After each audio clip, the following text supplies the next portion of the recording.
नमस्कार। श्रीमद् भागवत गीता और जिंदगी प्रस्तुति 81 अध्याय 3 गुण और कर्म विभाग।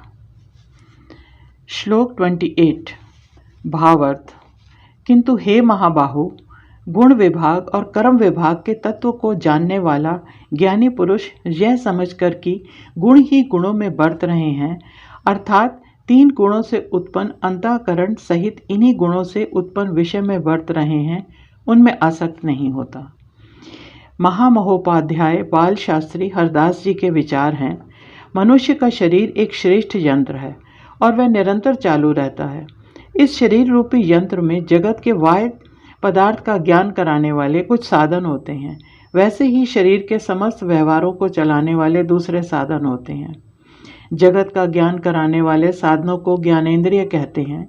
वे नाक, कान, नेत्र, जीभ और त्वचा 5 प्रकार के होते हैं।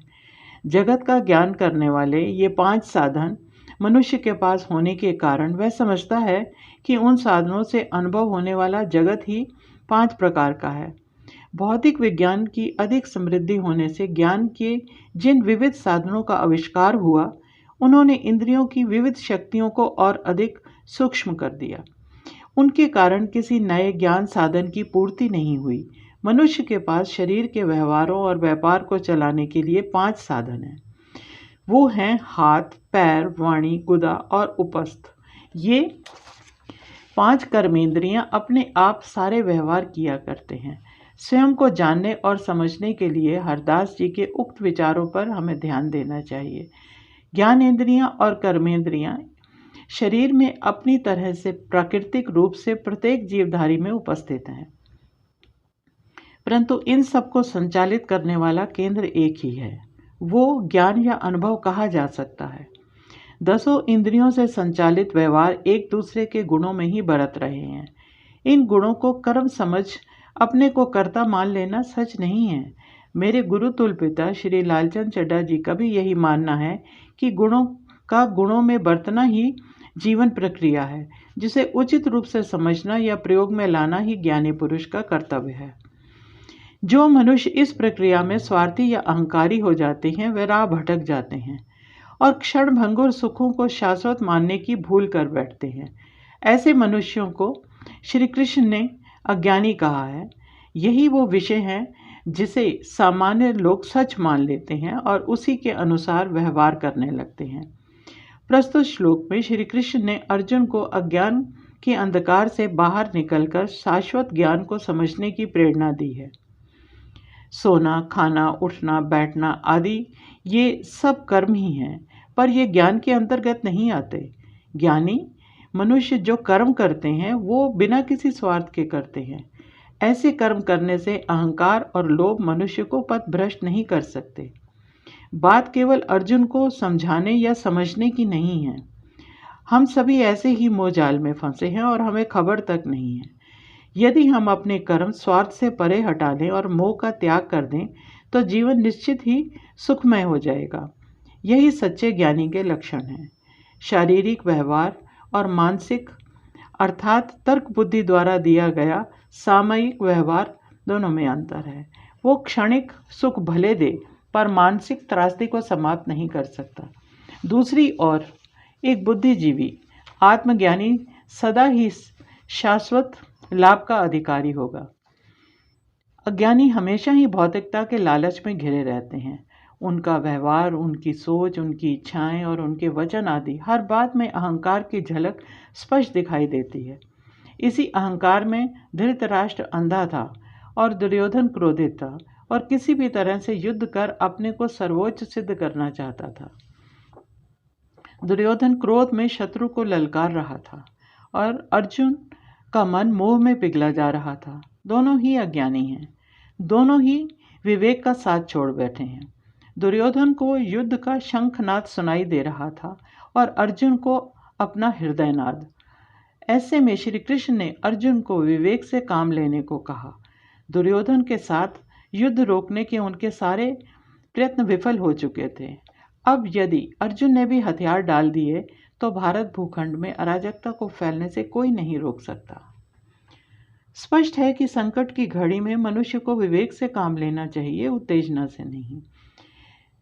श्री कृष्ण अर्जुन को एक ज्ञानी पुरुष के अनुसार कर्तव्य करने को प्रेरित कर रहे हैं। मनुष्य इंद्रियों के मोह जाल से तभी ऊपर उठ सकता है जब वह आसक्ति और विभक्ति का त्याग कर गुण विभाग और कर्म विभाग के तत्वों को जान लेता है। ऐसे मनुष्य संसारी व्यवहार को अपना लक्ष्य नहीं बनाते, वे आत्मज्ञान द्वारा समाज व परिस्थिति को समझकर कार्य करते हैं। श्लोक संख्या 29, अध्याय 3। भावार्थ। प्रकृति के गुणों से अत्यंत मोहित हुए मनुष्य गुणों में और कर्मों में आसक्त रहते हैं। उन मंद बुद्धि वाले अल्पज्ञ मनुष्यों को पूर्ण रूप से जानने वाला ज्ञानी विचलित ना करे।